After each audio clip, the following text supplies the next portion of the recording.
I shot a handful of interviews for the documentary Secret Mall Apartment. It's executive produced by Jesse Eisenberg, premiered at South by Southwest, and this month it's getting a limited theatrical release. Secret Mall Apartment, you have to all see this film. So I invited the director Jeremy over to nerd out about cameras and get the word out on his new doc. First question. Yes. Why'd you hire me? Let's dig into that. I don't know. I had been shooting with the C70 and had been watching a lot of your channel. My regular DP was unavailable. I also then learned that you were in Boston, and I remember I needed somebody to come in fast who could be good to do some very important interviews. From 2003 to 2007, this group of Rhode Islanders were mad about gentrification in their neighborhood when a gigantic mall came and basically, leveled the neighborhood. They snuck into this mall and they found a secret space, and they decided that they would turn that secret space into their secret apartment.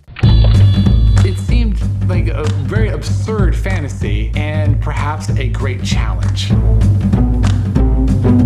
Story of the secret apartment, one people have known for years. And it became like, kind of this famous story in Providence, but then it was kind of like lost to urban legend. So Jeremy shot 30 or so interviews, and I helped out with like 5 or 6 of them. One unique thing about the way that he chose to shoot these interviews, which we talked about on day 1, was that he wanted the close-up angle to have a tighter eye line than the wide shot, which is opposite of how most documentary interviews are shot, where the close-up angle is usually rotated around more on the shadow side. They're both still shooting upstage, of course, but the close-up angle is usually the one that's more profile-y, even if slightly.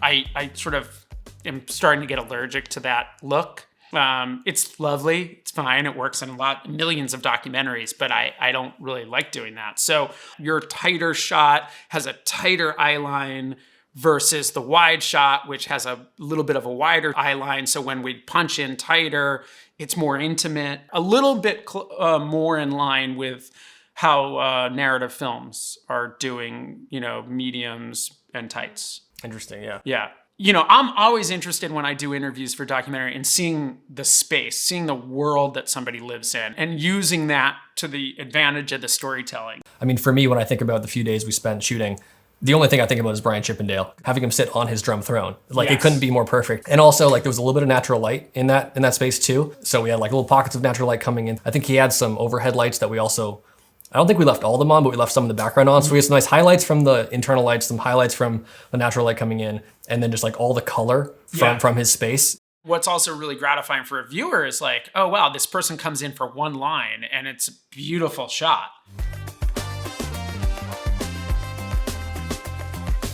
When you bought the C70, did you think that it was going to be a camera that you use as a B or a C cam, or did you envision it being I'm going to use this for my next feature film? I envision it as this is going to be my camera for my next feature film.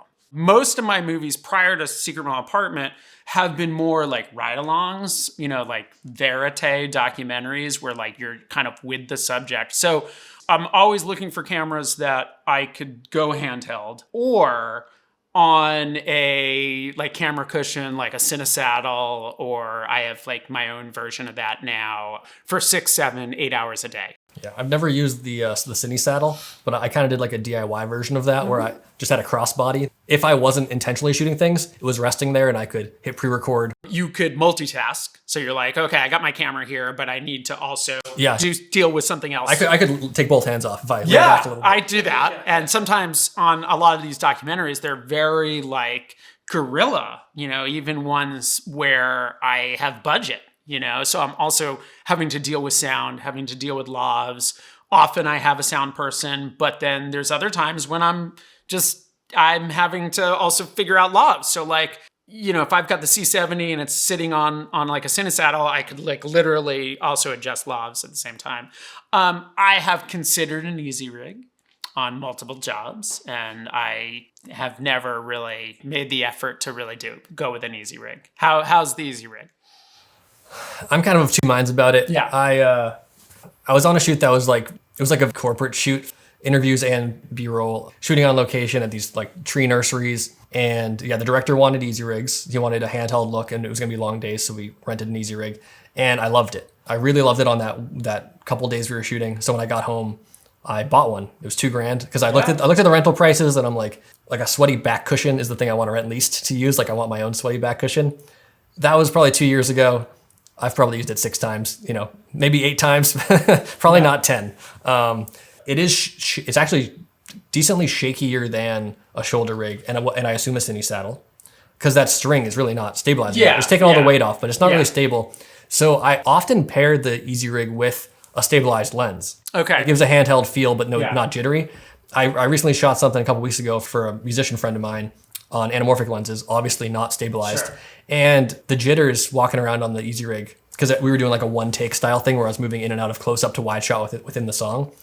And when I watch it back, the only thing I see is the jitters. I'm just like, I kind of wish I did this on like a shoulder rig. For in the documentary world, it's, when you get to some of these high-end shooters like on Netflix, projects and bigger kind of budget docs, those shooters are all on EasyRigs. And yeah, I because you can't do the Cinesaddle with an Alexa Mini or with an Alexa LF or something. But not that a lot of that is on Alexas. It's still mostly like Sony's and C300, C500. Well, FX9s, I assume, are probably like the go-to for a lot of stuff. Exactly. I mean, occasionally like some red Komodos and stuff as well. Which is even smaller, I guess. Yeah. And like I said, I've used it like less than a dozen times on actual shoots, so my skill set with it is also probably at a pretty elementary level. Whereas if I was using it on productions every week, I'm sure it'd be smoother because I know how to grip the V mount on the back and have, and like have the positionings in a way to utilize it to the best of its abilities. Whereas I pick it up every few months, so it's still pretty new to me, I guess. Yeah. So I will continue to use it when I think the project's right for it, and the footage will only get better as I use it. Totally. The other aspect of an EasyRig, of course, is this issue that like I have a lot where I'm like going into like places and dealing with subjects that aren't used to cameras. And now you look like a robot. Yeah, like now you're coming in like RoboCop and you've got the thing and it's like suddenly there's the reality that they're just like, they're uncomfortable and they're not giving you authenticity versus when I come in and I have my like little C70. I think that's also kind of like part of the strategies on making documentaries is making subjects feel really relaxed. And the more gear you have, the more that's going to be a challenge. So the apartment in the mall had this big gaping space that looked down into a storage area. You would come up this steep metal staircase and you would just be looking into the apartment. So there was a real necessity to build a wall there. Obviously the main feat of that whole thing was just moving that many cinder blocks. I think, we calculated it was like, 4.5 or 5,000 pounds of cinder blocks. It's received 100% fresh on Rotten Tomatoes, so congrats to everyone involved. He first was a producer on another film of mine, The World Before Your Feet, which is the one about the guy walking every street of New York City.